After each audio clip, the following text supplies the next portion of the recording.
I'd like to call the meeting to order. Good afternoon.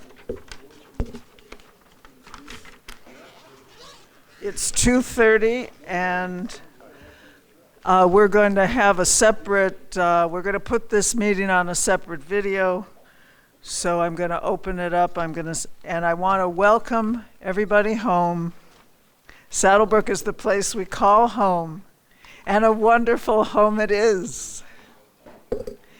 And thank you all for those who are choosing to stay for the regular meeting. We just finished our annual meeting, and that video will be posted, will be coming out soon. I would like to introduce our board. I'm Joanne Ellison, and I have the privilege and the honor of being the president of this wonderful board and this wonderful organization. And is this microphone on? Yeah. Good. And now, why don't we go down the line and have the board members introduce themselves. Hi. Good afternoon. I'm Tom Swikowski, Vice President. Good afternoon. I'm Steve Belacqua, Secretary. Joe O'Connor, Director. Kathleen Sartoris, Director. Lynn Alcantara, Director. Marty O'Shea, ex officio emeritus.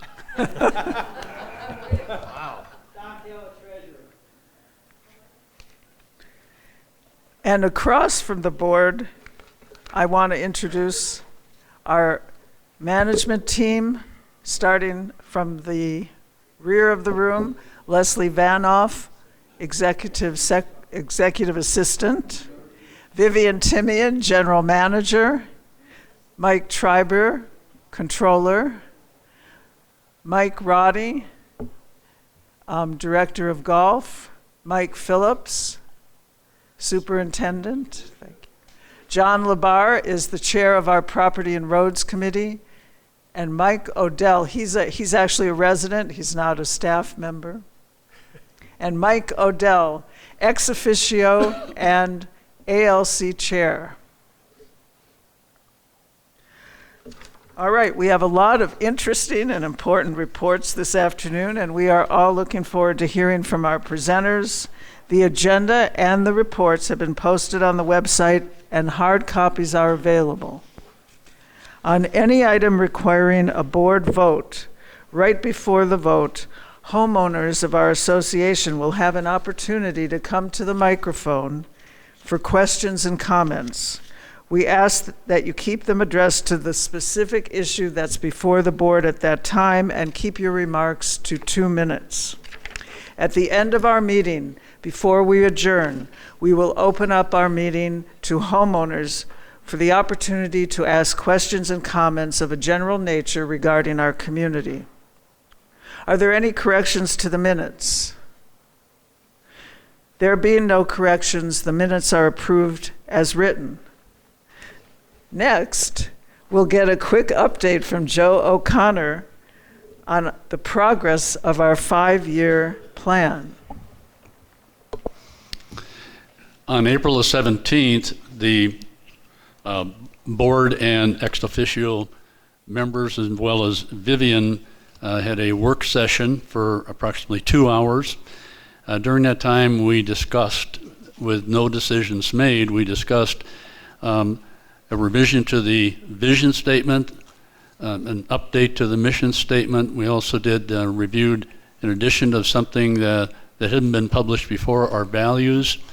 And then we did reviewed the SWOT analysis, strengths, weaknesses, opportunities, and threat. I prepared a summary document from that work session, and that was distributed to the Planning Committee members for comments. I've got those comments all back, and they will be summarized again and presented at the next work session, which we're in the process of scheduling in May. Where we will review that, and then we'll also tackle the next piece of the long-range planning, which is formulating goals and objectives for the next five plus years. And with the hopes that in the June-July timeframe, we'll have a final plan prepared and ready for a board vote. and publication for the public. Thank you. Thank you, Joe. And with that, I will turn it over to our General Manager, Vivian Timian. Oh, I can't see that. Okay, I'm sorry. I can't see what's on the, okay, but I have a copy of the agenda here. All right, I'm sorry about that. Okay, now I can see it. That's all you need to do. Thanks. Okay. Thank you, nice job. By the way, this is Jason Rasmussen, and he did that wonderful video reel that we were watching before the meeting. Let's give him a hand. I think it's gorgeous. Okay, our first, I just want to announce the appointment of our 2024 Search Committee Chair, David Taylor. Okay, I have the Controller's report up next. Is that correct? There you go. We're ready.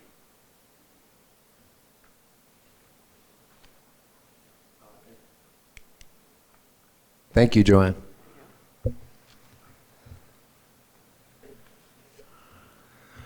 We had a positive month for March all the way around. HOA was better on home resales. We had 11 home resales versus 10 and a half budgeted, so finally a positive month on home resales. Year to date, we're still at we're at 24 actual versus 31 budgeted on home resales. Other general income is positive 31,000 to budget.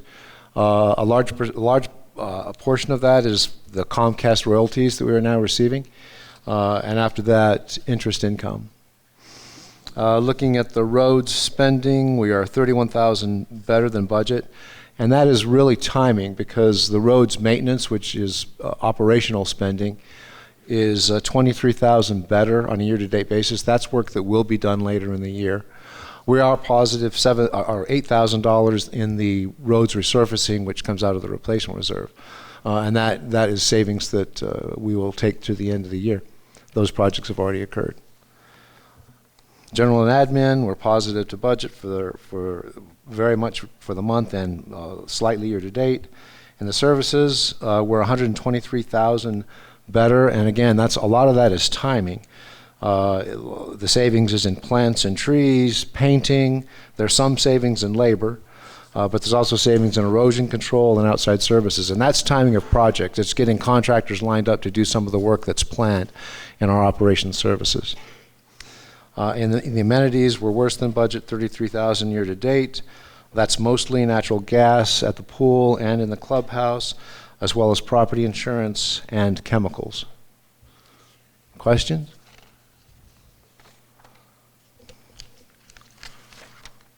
Looking at golf, it was a very good month. The weather improved significantly from March versus the prior months. We're positive on annual fees. We're going to be positive year to date. As Mike mentioned, we're up to 458 annual members, so it's going to be a good year for annuals. But on dailies, we were 15,000 positive in the month. Dailies and privilege rounds were both better than budget, and that brings us just slightly better than budget on a year-to-date basis for daily fees. Golf shop net sales also were positive. Again, weather improves foot traffic in the golf shop, so that improved golf shop net sales. Looking at the expenses, we're 52,000 better year-to-date in golf course maintenance. A large portion of that is labor. After that, supplies and chemicals, and then golf course water. Golf operations is a little worse than budget year-to-date. Golf shop cost of sales on a year-to-date basis, it's showing worse than budget, but as a percentage, it's 62% versus 65% budgeted. So it's better than budget on a percentage basis. Finally, golf net income is 49,000 better for the month and 82 year-to-date. Now, some of that is timing. We have savings in labor that could continue to the end of the year, but not necessarily. The golf course water is positive. That's savings that could continue, but it could always go up later in the summer. So the net income could improve, or it could, some of that could go away. Questions on golf? Looking at food and beverage, we missed gross sales by 11,000 in the month, and we're 46,000 worse year to date. But looking at cost of sales, we are better than budget on a year-to-date basis. Overall, we're right on budget for food, and we're better than budget on liquor, beer, and wine. Looking at the labor costs, they were very positive for the month. It was 54% of gross sales versus 64% budgeted. Year-to-date, it's 61% versus 66% budgeted. And bottom line, we're positive on F&B net income by about 31,000 in the month and 36,000 year-to-date. Questions? Overall net income, better than budget by 250 on a year-to-date basis. Looking at the cash, we're at 10.1 million for all funds. We have plenty of cash to fund all of our planned projects and operations. Questions? Look at the replacement reserve cash outflows. In information technology, we had an emergency purchase of a laptop in administration. That was a cost of $1,081. In the clubhouse, this 2023 project was completed for the Agave Lounge chairs. The total spending on that was $65,787. That's between 2023 and 2024. As you can see, we had $10,965 that came out in March. In the fitness center, a back extension and a barbell set were purchased. The extension was budgeted at $5,000 and it came in at $3,281, and the barbell set was budgeted at $3,000. It came in at $1,410. Looking at pools and spas, though the umbrellas were purchased, we had a cash outflow of $18,829. It was approved by the board at $19,954. The men's sauna heater in the fitness center was replaced. That's final for March. It was budgeted at $2,300. It came in slightly over at $2,417. In food and beverage, the chafing units were purchased. They were complete in March. They were budgeted at $21,000. The final on those was $9,644. And in golf, an ice machine was purchased. That's final for March. It was budgeted at $10,000 and came in at $9,454.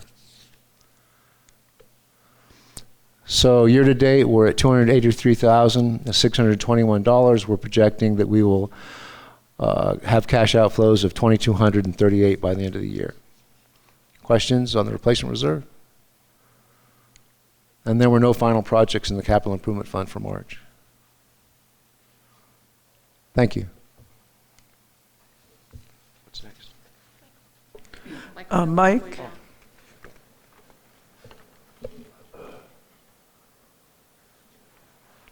Thank you. I'd like to take a minute to recognize one of our members that's at the meeting today. The ALC members are volunteers, and they work extremely hard going out and making sure your community is beautiful. So I'd like to take a second to recognize John Reed. Now, this is a different John Reed. Thanks, John. Appreciate your service. So for the report of this quarter, oop, did that jump?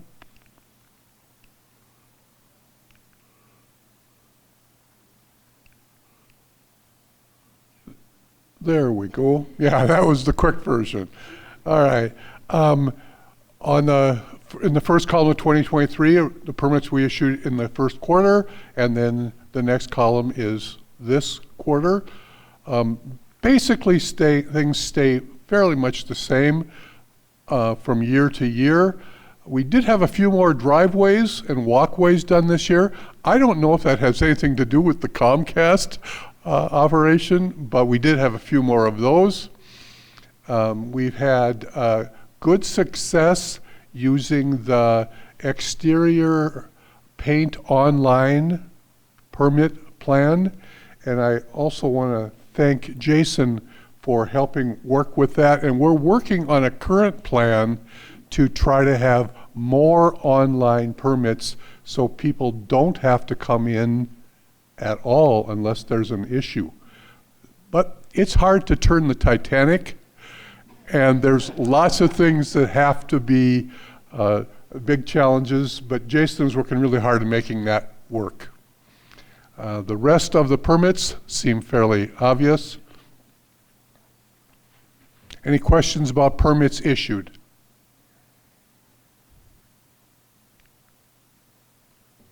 No, that's working. Okay.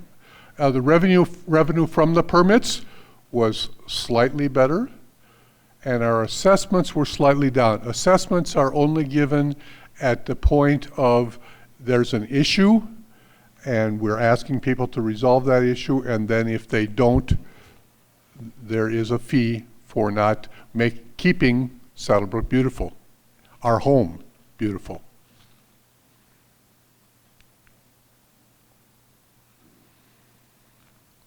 We issued 57 violations.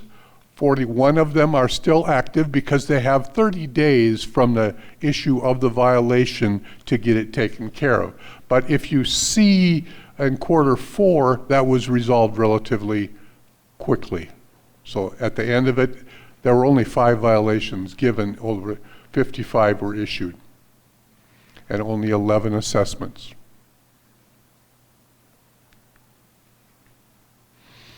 Our information line is a chance to contact us with either a complaint or a question about the process and or an issue they have observed. And we get quite a few calls, and that's part of one of the duties. And John was just talking to me today about he's got the line next. And so we try to answer that daily and try to resolve residents' questions. Anything about revenue violations or contacts? I got a question. Absolutely. Of the violation assessments, do you collect all of them, or is anybody that, in other words, do you have any outstanding? When we can't collect them, they go to Vivian. The way the assessment work is that it's given to accounting, and accounting just puts it right on their member charge. So it's basically put right there, and then they collect them through. Okay, thank you. Mike, why do you think the active violations went from 5 to 41? That is currently active. So those 5 violations, only 5 were left after we had given the notice, the NOV. Only 5 weren't resolved. In Q1, they're still not resolved because we're still toward the end of the quarter, and there's time for people to get those resolved. Does that answer your question? So it's issued and resolved. The Q4 issues from last year have mostly been resolved.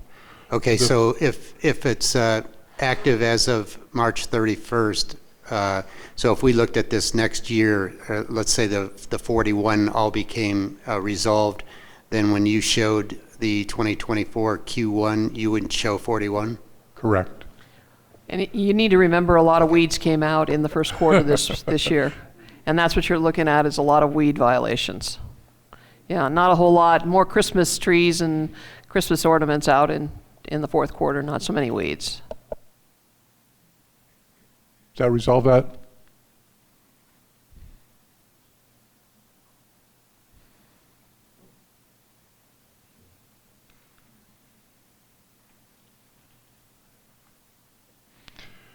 These are the things we're currently doing.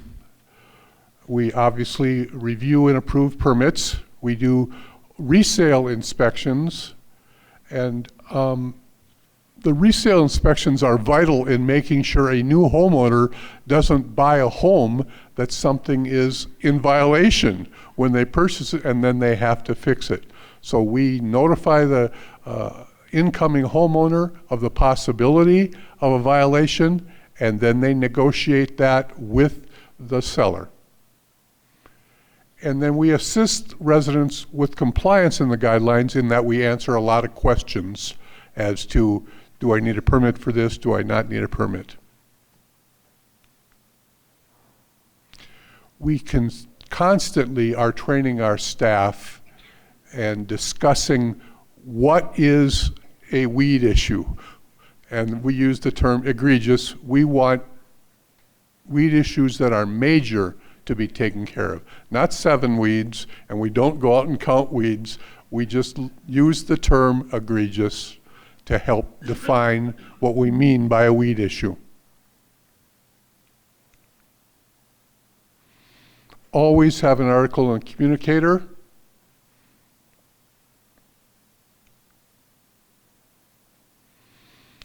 And we currently have meetings with HOA2 on a monthly basis. We're finding areas of common interest, and we're currently working on some possible guidelines for external charging stations for electrical vehicles. That we're trying to look forward on that and look down the road, so we're doing research on that right now. And then we issue courtesy notifications, and we've just added video displays of weed issues, possible weed issues, but we're communicating using the video displays at the entry here.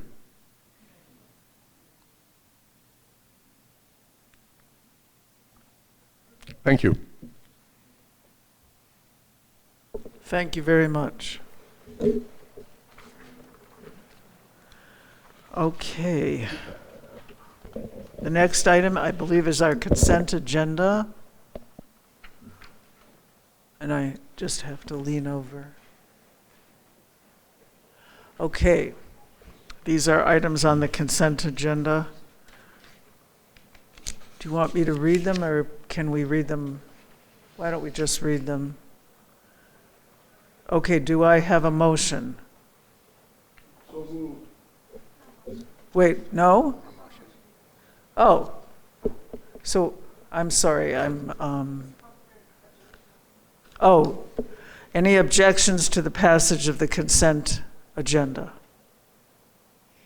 Hearing none, the items on the agenda are now approved by the board. Unfinished business. Project updates. Okay, John Reed's not here today, so I'm going to cover some of his work. The Agave Dining and Golf Shop interior design work goes on. They are working on some final touches to bring that to fruition. The land feasibility project, basically we're on hold. We're going to be doing a presentation to the board in May and indicate what we've found thus far, and we'll give an update, like I said, in May. Fitness center window coverings are complete. We haven't received final billing yet, but we will show that as closed next month. On the seal coat work, there is some repair work that needs to be done, and we've talked to the vendor, and he will be out to do the repair work prior to the seal coat work. Repair work will begin May 31st. We're looking at the seal coat work probably going on in June or possibly July. The Agave South entrance door replacement has been ordered. We're expecting that door to be here no later than June 1st. The Vistas Globe mixer is in place and working well. We have not signed off on the final check, though, which is why it's still up here. The Vistas sound system upgrade, I know John met with them last week, and so they're getting a schedule of when they can get that finished. Air handlers 13 and 14, we've been working with the vendor. We are looking at probably doing that in July sometime. The admin carpet area is scheduled for, I think, June 9th through the 14th. And the chiller condenser water pumps are on order. That's a 5-month lead time, so we will be putting in those during shutdown, which is October 7th through the 13th. And the Creative Arts and Wellness and the Wood Shop A&E. The architects are working on designs. We should have something by the end of May and be able to schedule some town halls with some people, as well as go back to the county for our parking variance. And now I'll turn it over to Mike Roddy to talk about what's going on in golf. Vivian, what's the land feasibility project? That is the project that's that 2 acres outside of the gate as you're driving down Acacia Hills on the left, just to the east of the roadway Acacia Hills and Lago del Oro. And basically we were wondering what could be potentially put in there. They did a drainage study, and that's what we're going to be covering with you in the month of May. And they gave us some very good information, and we'll report back on what's the potential for building or for perhaps just leaving the land alone. So we'll give you that information. Okay, the green ones, golf course maintenance lease and turf sprayers. I don't have any new updates on that. Mike continues to wait patiently for that equipment. Golf course lift, we're still waiting for the turf attachment to come in so that we can schedule that installation down in the maintenance facility. Community storm drainage, the Unit 6 work is completed, and we expect the work to begin this week up on Catalina number 1. Bunker sand, the first delivery of sand is here, so Mike and his team will be working on that project throughout the summer as time and course availability makes sense. The sprinkler drives are here and invoice, so you'll see that project close out next month. Fairway top dressing sand, if you're out on Tucson this morning at all, you saw the trucks starting to come in, so that would be a summer-long project for us. And we are scheduled to begin the course improvements on Tucson late June, first 2 weeks of July. You'll see some activity over on Tucson related to that. Okay, thank you, Mike.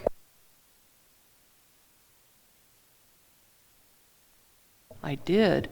Okay, and I believe that Mike covered these numbers with you earlier. Men's sauna heater, the golf shop ice machine. The only thing that I'm adding to the picture is the useful life. 7 years on the chairs. We're figuring 7 years on the umbrellas, 5 years on the heater.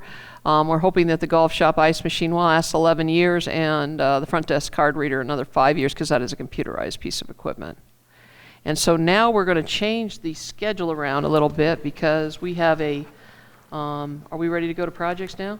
Yeah, we're gonna put, is that right? No, talking about ALC guidelines, or what do you, He left. where do you, right, where are we going? New business discussion items, are we at new business?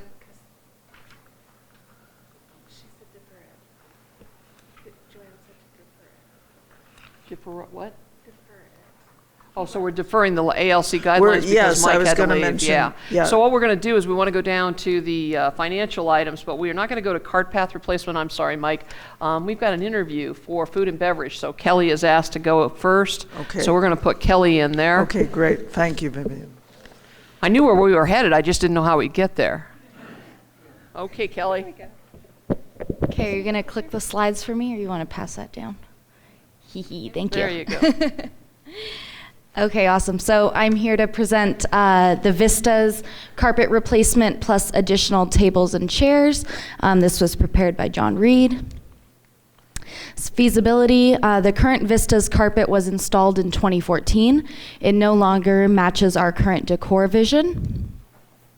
The areas being replaced will include the javelina room, the library inserts, and the hallway carpeting, as well as the whole Vistas area. We got 3 proposals for the flooring, IFS, Tucson Commercial, and Aztec Flooring Systems. Back in 2014, the original carpeting was $59,000. Selection, we chose to go with Aztec. They were the original installer of the current carpet. They're well aware of and accept the installation challenges associated with dealing with the hearing loop system that is in place. Their proposal also includes the removal and installation of the javelina room, hallway, and library insert carpeted areas. So Aztec Flooring, material cost, $41,132. Total cost, $60,954. So we're getting 3 additional areas included in that carpet for just about $1,000, $2,000 more than the 2014 price. At this time, we are also asking to purchase 6 new square tables and 24 additional chairs to add to the Vistas dining area. Logistics, we will schedule the install once we can confirm that all materials are in Tucson. Estimated delivery is 10 to 12 weeks. Installation will take approximately 1 week. Vista's dining events will be moved to the Roadrunner Grill during that 1 week installation, and we will be responsible for moving all furniture. At this time, we're gonna relocate the Vista's host stand west towards the front door pillars. So there's actually no carpeting under that host stand. We're going to put it on wheels so that if in the future we needed to move it again, it is mobile. We're gonna leave the living room furniture where it is, and we're gonna add the 6 additional tables actually to the Vistas in a 6th row. So looking at spacing, we can leave the living room where it's at, and then add a 6th row to the Vistas for reservation dining.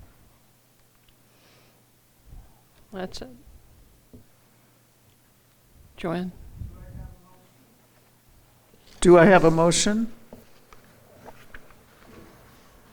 I move to approve the replacement of the Vistas carpet along with 6 additional tables and 24 additional chairs at a cost of $86,518.26, which includes a 3% contingency. Funds to come from the Replacement Reserve Fund in accordance with the Saddlebrook One procurement policy. This is the carpet that was chosen by InDesigns, the design company that was out here looking at our upstairs area.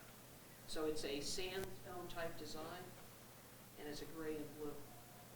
It's going to flow pretty nicely in there. It's going to look a lot, it will change the look of the place. It's going to update the place quite a bit.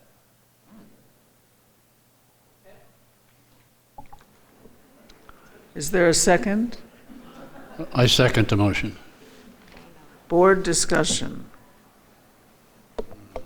Who decided on that color? InDesign. InDesign, believe, yeah. yeah. We had a design company. If you can see, the walls are actually painted gray, and it's meant to go with the furniture as well as, it goes beautifully with the furniture in the Agave as well as the Vistas and the tables and everything. So it's a good match for everything. But yeah, the design people, InDesign, chose it.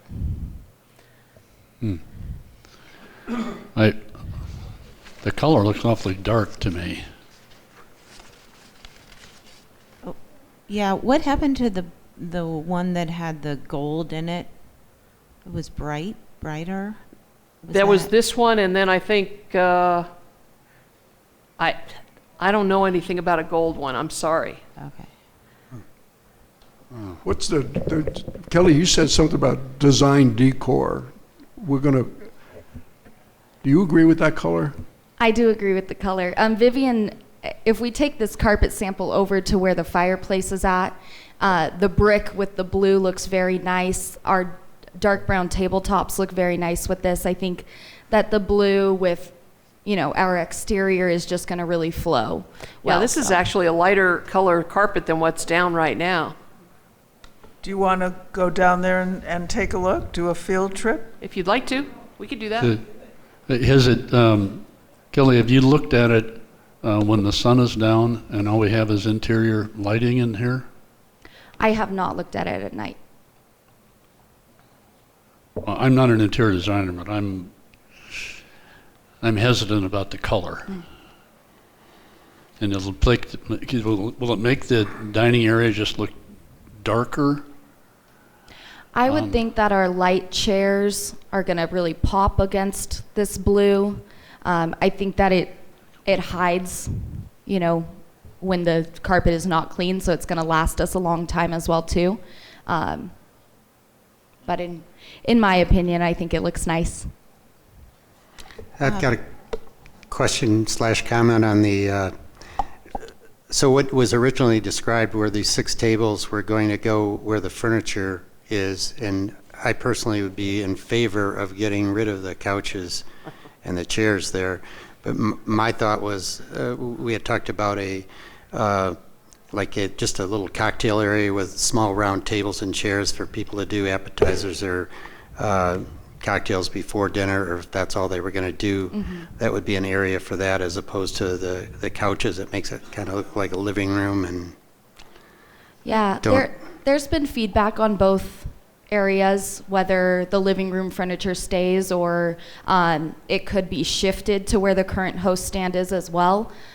So I think there's plenty of options, about 3 or 4 different places we could put those tables and still have the nice welcoming furniture, that clubhouse feel. so if you don't put the tables, the 6 tables in our living room there, where are you planning on putting those? Is there space in other areas? What I understand is pre-COVID, there was a 6th row of tables in the vistas here, and that there was plenty of walkway between the tables still. We are choosing the smaller square tables, so we'll have more ability to make different table combinations, but also seat a lot of 2s and 4 tops that right now, when we have walk-ins come in, the only tables that are open are those big round ones, and 2 people don't want to sit there alone. So, Correct. Yeah, this will allow us to make some more configurations. And also allows for 24 more Yes, people. Yeah. invoices. Yeah. I had several residents, ladies, approach me and question, that first it was a rumor going around among the unit reps and everything. They were opposed to moving the couches. They thought that was a nice setting with the couches by the fireplace. It's a warm, welcoming setting when they come in. But what you said, if I'm clear on this, is that you thought about moving the couches over where the hostess station is now? Yes. And then there'd be a row of tables between that and the fireplaces? Correct. Yes, that is an option. The only thing I just bring you, over at HOA 2 in the Mountain View, they try to put tables by that fireplace in their dining area, and people don't want to sit there. It's too hot. So The fireplace table in the Agave Lounge is a very popularly Yeah, it requested table. Yeah, it is.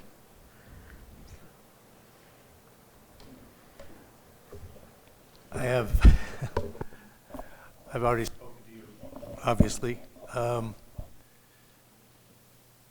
What is the possibility of eliminating the couches as such and going the tables that are up against the stairwell, small round tables, comfortable chairs, you'd still have a warm, welcoming appearance in front of the fireplace. Yes. A little more useful. Yes. Yeah, Vivian Couches, actually. I have to agree with Tom, kind of almost have they're old. Very They're Very old. nursing home Yes. kind of appearance. Yes. I like high back chairs or chairs with small cocktail type tables. Would that be a possibility that we could maybe update the furniture, I guess is what I'm saying? Yes, definitely. Vivian and I were talking about, at a minimum, those couches need cleaning, but we would be No, happy to no say cleaning. goodbye to them. So I tend to agree with my colleagues here. The carpet, I don't know why we have carpet, but we're going to have carpet, but I'm not seeing the gray piece. This all looks brown and beige to me. So what area is painted gray? It The could be- walls. The walls are gray. Okay. The other thing about the furniture too is, well, first of all, are we keeping that hostess stand? No, that hostess stand is Okay. Yeah, That's we're all I going to need be totally it'll re-envisioned. move. Yeah. We're keeping that furniture hostess stand? They said that they can dismantle it and move it up front. Okay. I'll just go back to the suggestion that a lot of us are agreeing on, which is some high top tables, have people, be able to hang out and mingle. The bar is not big. People are always trying to sit at the bar, so that might be a really attractive thing. But I definitely think you need to move that furniture, and I don't think we need to repurpose it, because you know what that looks like if you try that in your house. It doesn't work. It's not. So I don't think we need it. So that would just be my thought, is we could have that as more usable space.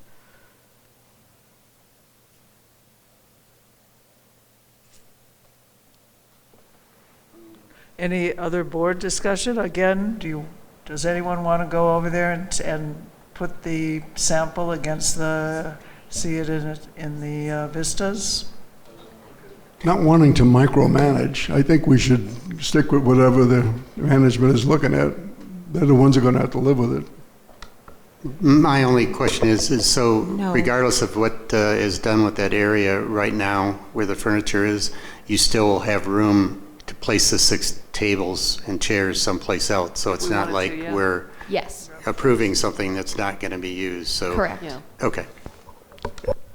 Any other board discussion? Any resident comment, homeowner comment? Come on up.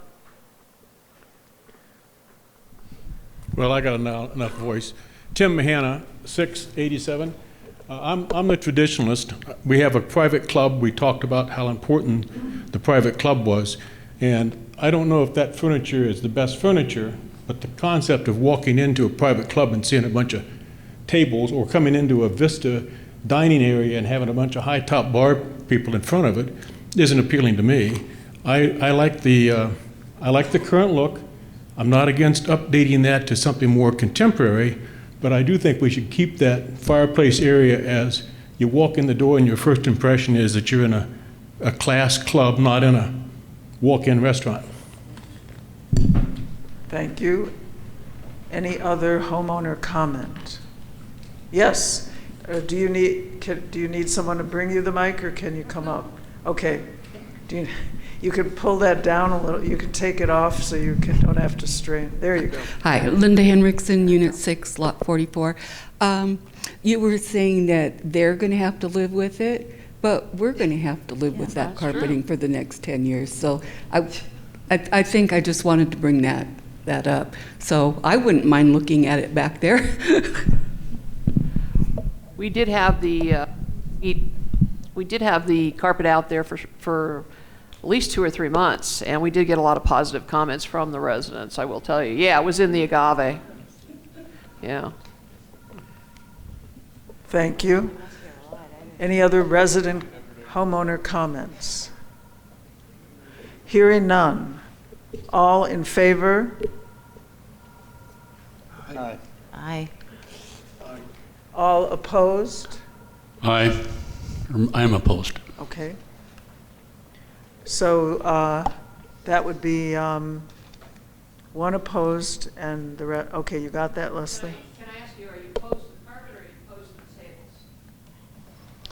I think and again, I don't want to micromanage, but when people are talking to me and say they want more of a traditional clubhouse, not a restaurant look when they walk in, that's it. And I'm not an expert on the colors, but I think it's the feel when you enter the clubhouse. It's people are talking about.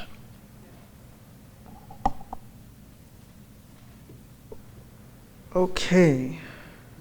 We took that one first. So do we go to the cart path replacement? Is that what's next? Thank you, Kelly.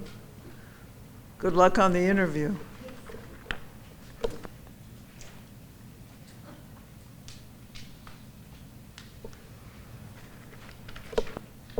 Cart path replacement. All right, yeah, good afternoon. Here to talk to you this afternoon about the 2024 cart path replacement.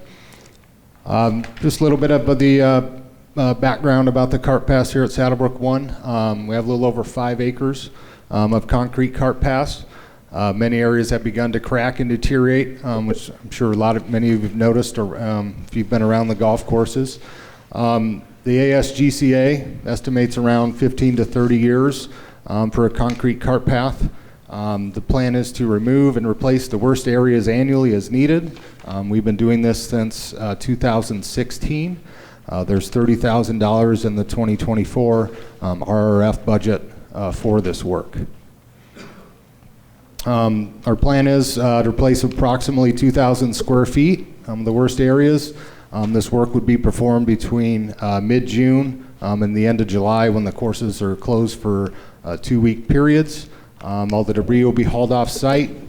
Depending on where the new cart path's located, it could include some new curbing and drainage. Our preferred Saddlebrook vendor has provided $15 a square foot price to remove and replace.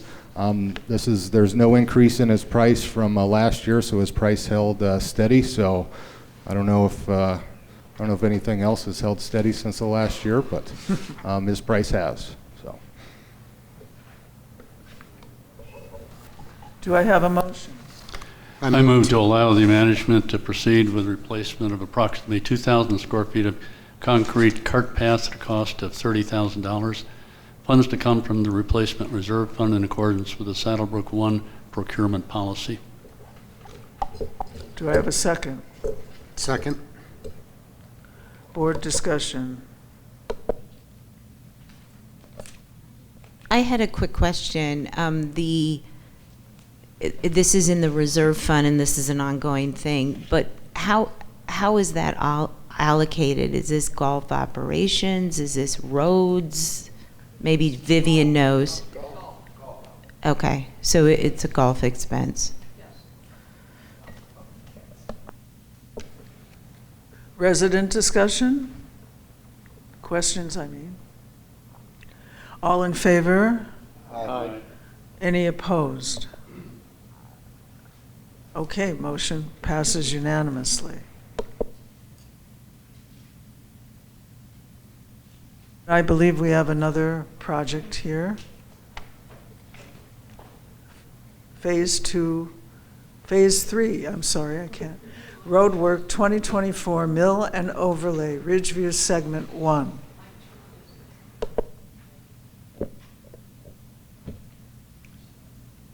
Talk about a couple road projects we have coming up, we hope. 2024, we have major work on Ridgeview Boulevard. Ridgeview Boulevard consists of about 3.14 miles. It's our major collector road around HOA 1. It was designed with the same thickness of asphalt and aggregate base as the units, which is not up to par. It should have been like, it's 2 on 6, 2 inches of asphalt over 6 inches of aggregate base. That's what the unit streets are all designed for, except for a couple streets down in 21 where they had too much clay in the subsoil and you have to have more base material. Ridgeview should have been designed with 3 inches of asphalt versus 2 and 8 inches of base to start with. We've had problems over the years with cracking. The segment we're talking about here, segment 1, begins at Ridgeview Boulevard, or begins at Saddlebrook Boulevard and goes all the way around to Via del Oro. That road was originally paved in 1988 up to Unit 6 and past Unit 6 in 1992 to Via del Oro. It's been, as you probably know, we've been mandated in our transition agreement with Robeson to seal coat our streets every 5 years, which we have done. Now, whenever you seal coat, you got to do crack seal before that. You can't just seal coat over the cracks. Segment 1 had a 1.5 inch overlay in 2006, so we have 3.5 inches of asphalt out there, which is an adequate amount. But when you have cracks in it, and it causes a real problem. Asphalt concrete is noted for not having tensile strength, has compression strength, but not so much tensile strength. That's why you see the cracks in the road. About every 30 feet, you'll see a transverse crack occur, which due to the climate change causes that. Several areas have failed with alligator cracking. In fact, there was 2 large areas that Vivian and I had looked at, and we were going to remove and replace those this year, but because of the size of them and the outlook of what it was going to look like when we were done, we decided just to do the whole street. This will allow the moisture from not getting into it. There's a picture of the area from Saddlebrook Boulevard all the way up to Via del Oro. It's 18,300 square yards, and it's about 1,831 feet long. The width varies as you go along. A fiber material is added to the asphalt mixture. That's what we want to try this year. We used a fiber on Acacia Hills a couple years ago. This is what it looks like. Little fibers, yellow fibers. It's called Fortify Fiber. It's added 1 pound per ton of asphalt, and it improves the tensile ability of the road. The current thickness is mentioned on 3.5 inches. We will mill 1.5 inches off and then repave it. What the hell is this thing? Yeah, the fiber material is added, as I mentioned. So it'll be 3.5 inches back up to 3.5 inches. Where do you push this thing? Oh. Okay. We sent the bids out to 3 vendors. Sunland Asphalt, Bates Construction, and Tucson Asphalt. Tucson declined to bid. They do a lot of work for the city. They're probably busy. Sunland and Bates has been our contractors over the years. They're both about same quality as far as I'm concerned. Okay.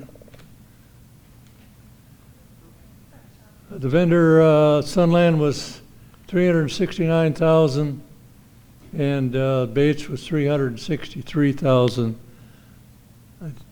I think the original reserve study was $393. So we were under budget by about $30,000 by Bates. I hate this thing. Go ahead. Okay. Whoops. So we take the lowest bidder for the overall project. Due to the volatility of the market, including a 3% contingency on costs, purchase order would require that the work begin in June 2024, allow for better product for asphalt work. All right, do I hear a motion? I move to approve the mill and overlay of 1.5 inches of asphalt to Ridgeview Segment 1 at a cost of $374,596, which includes a 3% contingency. Funds to come from Replacement Reserve Fund in accordance with the Saddlebrook 1 procurement policy. Okay, board discussion.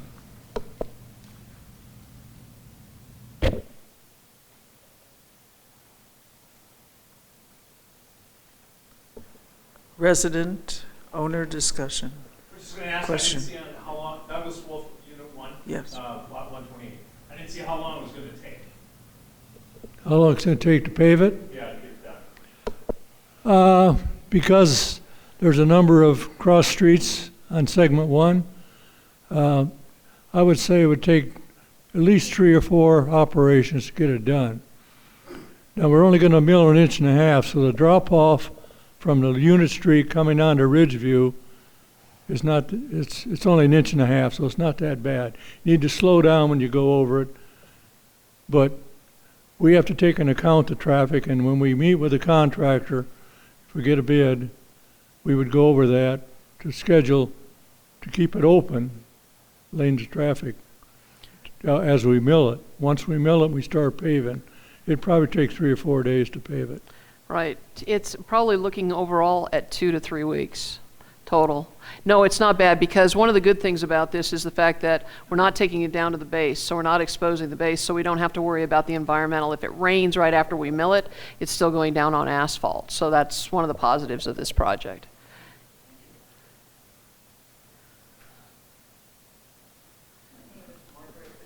And I'm in Unit 6, Lot 73. My question was from Saddlebrook Boulevard going north? Right. That's my feel about it.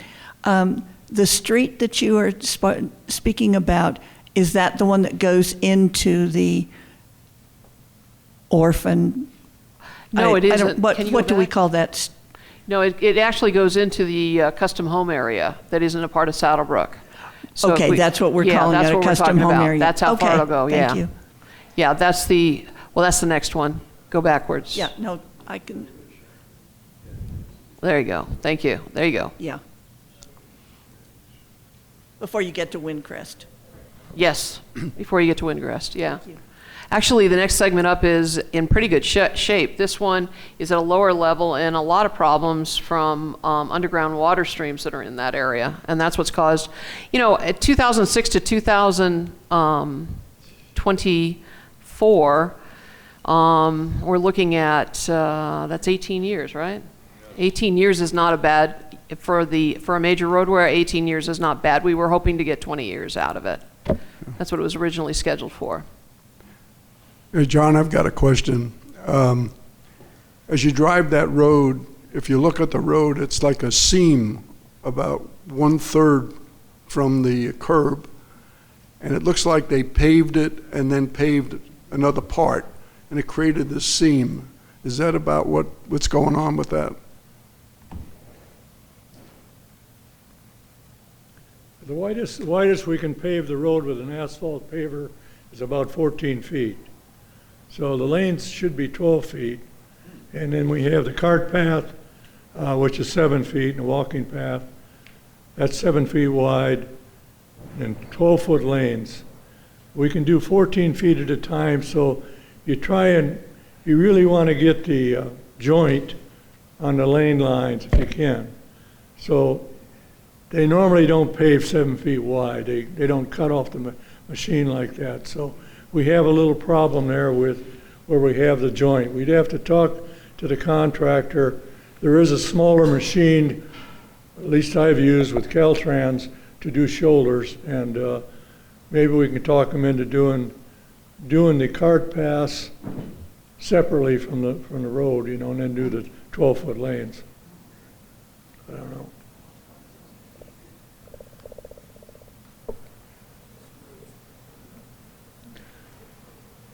Hearing no more discussion, all in favor? Aye. Aye. Any opposed? Motion passes unanimously. Okay, we're pushing our luck here today. We have another area on Ridgeview that is has a lot of wide transverse cracks. It's between Rolling Hills and just past Spoon Drive. And John and I included this with the bid that went out on the first bid. That one is definitely budgeted this year. This one is actually scheduled for 2027. It's Ridgeview Segment 3, and we'd like to show you what the numbers look like for it. You want to go through this one, John? Yeah, segment 3, also, all of Ridgeview has an 1.5-inch overlay that was done over the years. So it has 3.5 inches. This is a smaller area, it's 8,505 square yards compared to 18,000 with segment 1. Several areas have failed with alligator cracking, and the original asphalt has large transverse cracks. Now, a couple years ago, we did a large seal coat or a crack seal operation in this section of road because the cracks got like 2 inches wide.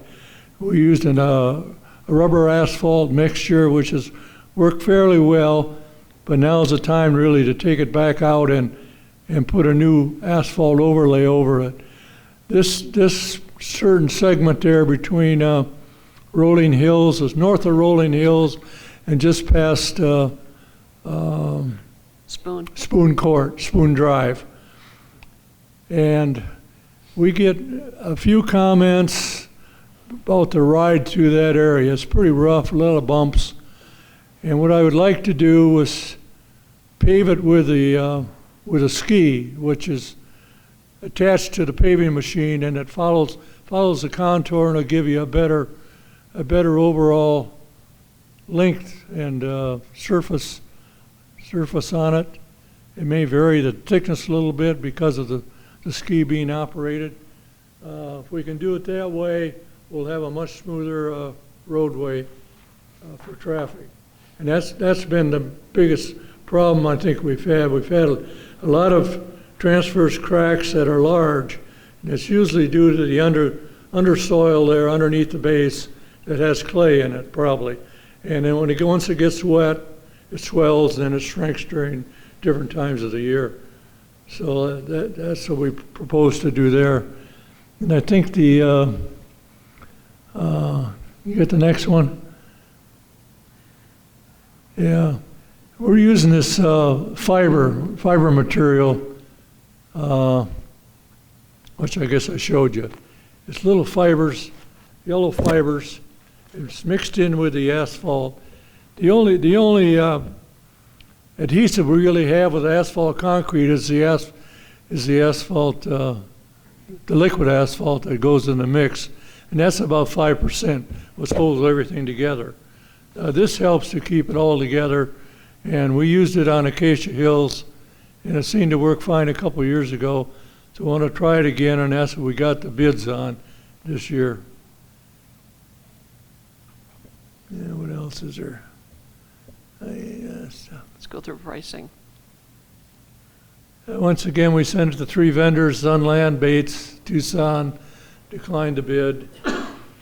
Bates was the lowest bidder at $185,443, and I believe the RRF was 157. Yeah, one. So overall, the way I looked at the totals is the RRF was, find it here.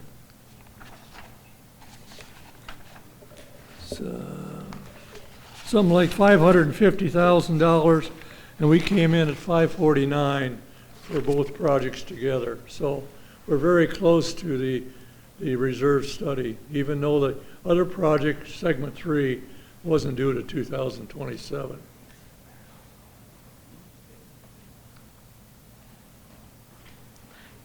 Can you go back to the map? One of the reasons that we want to do this is because we are looking at doing Unit 21 next year. And we could have tagged this project along with Unit 21, but that's a feeder road into 21. And so we want to be able to not impede the cars on Ridgeview and in Unit 21 at the same time. The nice thing about this piece of roadway, basically it can be closed down. I only need to open up Spoon, and we can mill all the way from just to the north of Rolling Hills, all the way to just south of Rolling Hills, and we can close it completely from a safety standpoint to apply it, and it'll make the project go much smoother. So I think now may be the better time to do it rather than trying to wait until next year or definitely the following year. But we definitely want to do that other side of, we're going to do half of 21 in 2025 and the other half in 2026. But it does introduce another $185,000 to the RRF this year.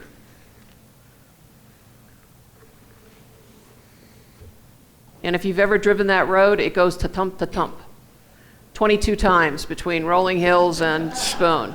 Yep. 22 times, to tump. Only an engineer would know that. Yeah. Is there a motion? I move to approve the mill and overlay of 1.5 inches of asphalt to Ridgeview Segment 3 at a cost of $191,006, which includes a 3% contingency. Funds to come from the Replacement Reserve Fund in accordance with the Saddlebrook 1 procurement policy. Is second. Board discussion? I have a question. So you indicated that the first segment is lower than they are. Yeah. And this one is like 21% higher. He talked about the methodology of the skeet because it follows more of the contour of the land. So I guess my concern is that one, does this mean that there are other roads in the RRF that are under budgeted and also under budgeted for life, because this is supposed to go another 3 years and we're doing it 3 years quicker and it's 21% higher? So. I think it's something with the contour over there to allow those transverse cracks to come out like that. If you look at segment 2, segment 4, and segment 5, we don't have that problem, and those were all laid at approximately the same time. Segment 2 was in 2006, and 4 and 5 were in 2007. We don't have those large transverse cracks. It's only in this one section. So this is an anomaly? It's an anomaly, okay. yeah. I had a question with timing. If you go with like Bates for this one too, would we be sort of working on both sides of Saddlebrook Boulevard on Ridgeview Yes. at the same time, or? Yes. Yeah, we'd be working on both of them at the same time, because they'd mill one section and then they go over to the other section and mill it. The milling machine would be down here in one mobilization. Okay, thanks. Yeah. And we will push all the traffic. What would happen is on that second segment, the segment that we're talking about now, we would push all the traffic out of the inside of Ridgeview, which includes Brassey and Spoon. We would push all of that traffic to the north to come around. So we'd be pushing them into another construction area. Let me be clear about that. I want to make sure that everybody understands that. But Ridgeview is wide enough in segment 1 that we can easily split it so that we can have traffic in both ways. There's no question about that either. Okay, yeah, I figured the timing makes sense. However, it's both sides. Okay, thank you. Any other questions from the board? Any questions from our homeowners? Hearing none. All in favor? Aye. Any opposed? Motion passes unanimously. And as we said, we're going to put over the ALC guidelines revision to the next meeting. So we are now at the point in our meeting where we're going to open it up for homeowners to come to the microphone and ask any questions pertaining to the HOA. Anyone want to come up? Hearing none, this meeting is adjourned.